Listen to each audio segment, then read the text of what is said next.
There are transmissions that solve mysteries, transmissions that validate theories, and then there are transmissions that shatter everything, transmissions that force scientists to stop mid-thought, fall silent before glowing monitors, and wonder whether humanity has crossed a boundary it was never meant to cross.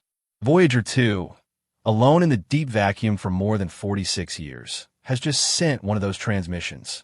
What arrived through the Deep Space Network this time was unlike the plasma hums, solar echoes, or interstellar shocks we've heard before.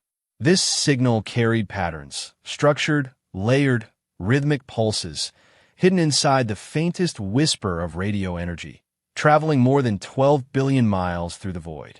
And what makes it even more unsettling is the timing.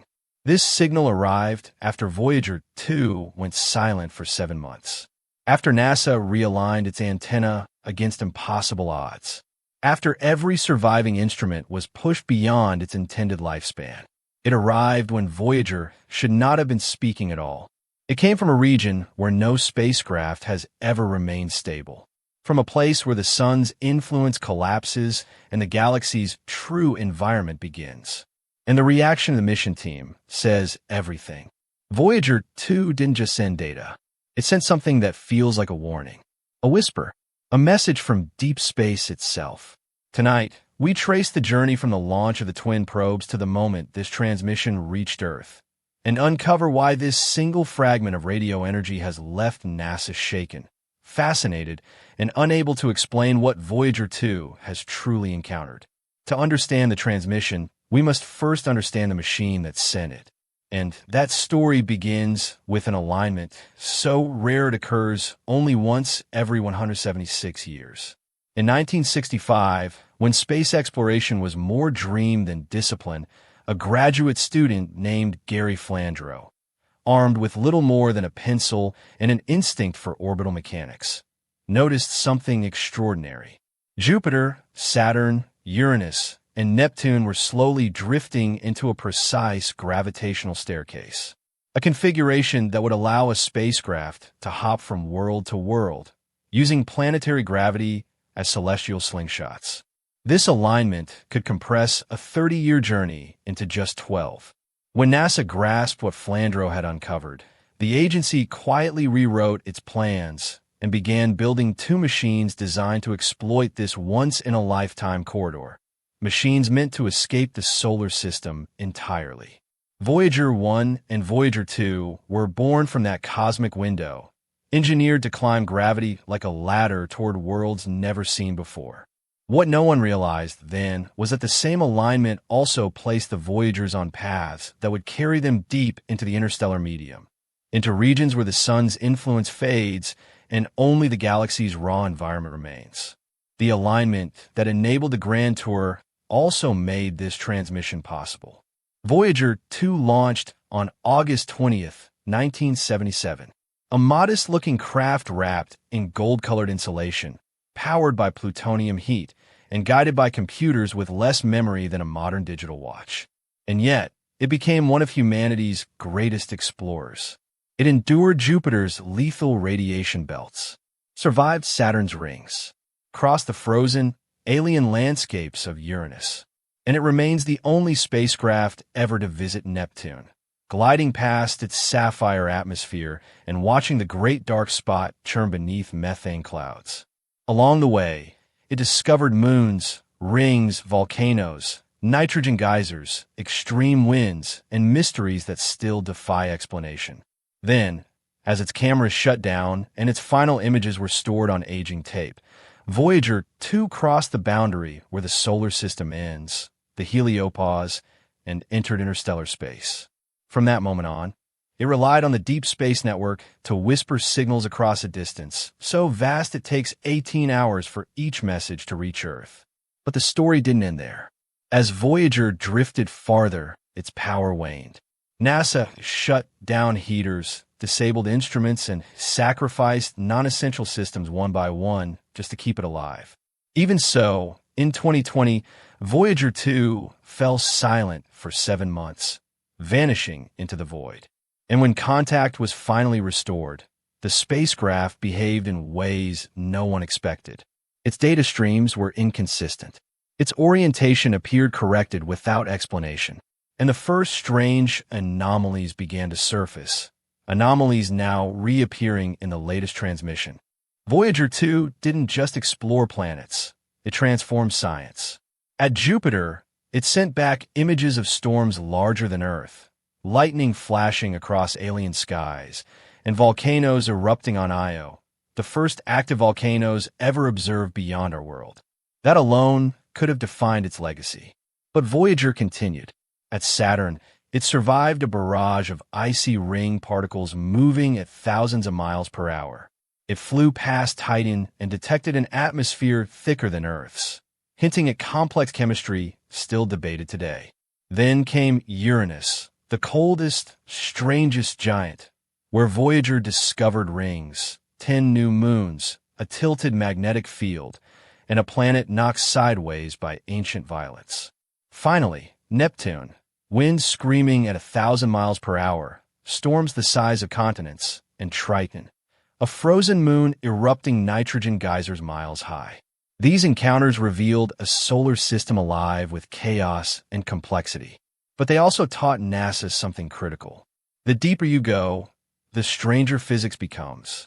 Once Voyager 2 crossed the Heliopause, everything it measured, plasma, magnetic fields, particle density, behaved in ways scientists had never prepared for. And now, decades later, those same regions appear linked to the unexpected transmission. Before Voyager's cameras went dark forever, Carl Sagan persuaded NASA to turn Voyager 1 around for one final portrait, a mosaic of the inner solar system from 3.8 billion miles away. In one frame sat our entire world, a tiny dot suspended in a sunbeam. The pale blue dot, an image that reshaped philosophy, astronomy, and humanity's sense of itself. After that moment, the Voyagers became blind. No more images, no color, no worlds, only instruments, sensors, and radio signals, binary whispers crossing interstellar silence. Voyager could no longer see, but it never stopped speaking. It continued sending data on cosmic rays, magnetic fields, plasma density, and eventually the unmistakable signs of interstellar space. But as years passed, those readings grew harder to interpret. Instruments weakened. Errors accumulated. Manuals written in the 1970s became lifelines. And then, after nearly half a century of travel, Voyager 2 began transmitting something that defied explanation. A repeating pattern, a faint structured hum, and measurements that matched known behavior of interstellar plasma. At first it looked like a glitch. Then it returned. Then it intensified. Until, in the most recent transmission, something entirely new appeared, something NASA cannot classify. After passing Neptune, Voyager 2 entered a region scientists had theorized about for decades, but never observed directly, the Heliopause. The boundary where the solar wind collapses under pressure from interstellar space. Models predicted a smooth transition. Voyager found chaos. Pressure waves battered the spacecraft. Charged particles surged unpredictably. Magnetic fields twisted violently. Plasma density spiked beyond expectations. Humanity was tasting the raw environment between stars for the first time. But the most troubling detail was this. The boundary didn't behave the same way Voyager 1 observed years earlier. It was thinner, sharper, more active, almost as if something had disturbed it since the first crossing. That asymmetry made no sense. And now, scientists are reconsidering a chilling possibility. Voyager 2 didn't just cross a border. It entered something's territory. Beyond the heliosphere, NASA expected silence. Instead, Voyager detected a hum, a constant low-frequency vibration in the plasma. Too steady to be noise, too controlled to be turbulence. It pulsed. It shifted. It followed a rhythm, like an engine idling in darkness. This wasn't randomness. It was structured, layered, almost organized. And the deeper Voyager traveled, the clearer the hum became. Over time, its frequency drifted and responded to unknown changes. In the newest transmission, that hum altered dramatically, as if something had awakened moved, or reacted to Voyager's presence. In 2020, communication was lost. 7 months of silence. Officially blamed on a misaligned antenna in Australia. But when contact returned, the data was different. Magnetic readings had changed. Plasma density had shifted. And most disturbing of all, Voyager had slightly corrected its orientation, without instructions. Systems capable of doing that should no longer function. Yet, during the blackout, Voyager maintained its aim with near-perfect precision. And after communication resumed, the interstellar hum grew stronger. That silence now feels less like a failure and more like an interaction. Magnetic field lines around Voyager began bending in unnatural ways, smooth, symmetrical distortions resembling the wake behind a ship. Plasma turbulence doesn't create that, but something moving through space does. Internally, engineers acknowledged what they would never say publicly. Voyager may have passed near something massive, something moving through interstellar space. And with the latest transmission, that possibility can no longer be ignored. The plasma oscillations Voyager detected surged at precise intervals, resembling code more than chaos. Sometimes they synchronized with Voyager's transmissions. Sometimes they responded. That shouldn't be possible. Yet the harmonics evolved, forming complex structures never seen before. One matched Voyager's own transmission rhythm, as if something had learned its heartbeat and echoed it back. Even Voyager's power behavior changed briefly, stabilizing in a way physics says should be impossible. For a moment, the probe's fading heart surged again. When engineers received the latest transmission, the carrier tone was too clean, too controlled. Patterns appeared where noise should have been. Pulses arrived at intervals matching neither science nor engineering routines. And then came the realization: Voyager wasn't the source of every pulse. Some came from outside. The silences between them were deliberate, forming packet-like structures repeating every 3.2 minutes, the same timing Voyager uses. Whatever was responding understood Voyager's language. Doppler analysis revealed movement. Not drifting debris, not plasma waves. Something with mass was repositioning near the probe. At one point it maneuvered. Voyager recorded the wake. Every dataset aligned toward the same conclusion. Voyager 2 was not alone. Something nearby was responding, moving, and communicating with intent. The transmission wasn't the beginning. It was the reveal. In the final moments, a signal arrived nearly identical to Voyager's own, but enhanced. Not a reflection. A reply. Clean, symmetrical, deliberate.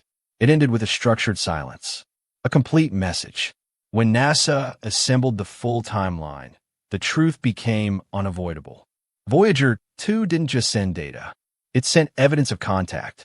Something approached a 46-year-old probe traveling at 35,000 miles per hour and spoke to it in its own rhythm. Something waiting between the stars. Something that revealed itself only when it chose to. Now the question remains, what do we do next? Do we respond? Do we wait? If this discovery shook you, subscribe, because what comes next may redefine our understanding of the universe. And tell me in the comments, was this a greeting, a warning, or the beginning of something far greater than we are ready for? I'd love to hear what you think about this, so drop a comment below. If you enjoyed our conversation today, please share this video and subscribe to help the channel grow. Every bit of support counts.